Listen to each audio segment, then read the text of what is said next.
Heroin রাখার দায়ে পৃথক দুটি মামলায় সিরাজগঞ্জে 3 মাদক ব্যবসায়ীকে যাবজ্জীবন কারাদণ্ড দিয়েছে আদালত।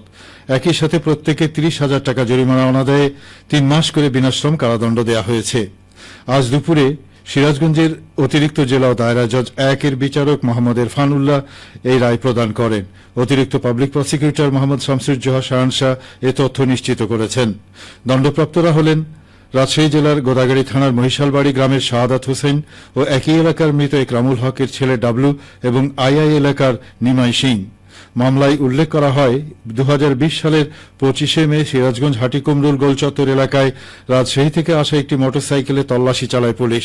এ সময় মোটরসাইকেলে রাখা দুটি ব্যাগের মধ্যে 200 গ্রাম হেরোইন জব্দ ও মাদক ব্যবসায়ী শাহাদাত হোসেন ও ডাবলুকে গ্রেপ্তার করে পুলিশ।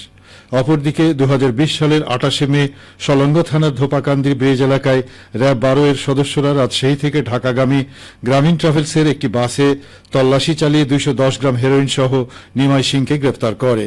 এই ঘটনায় র্যাবের ডিএডি সাইফুল ইসলাম বাদী হয়ে মামলা দায়ের করেন। আজ এই দুটি মামলায় 3 মাদক ব্যবসায়ীকে যাবজ্জীবন কারাদণ্ড প্রদান করে আদালত।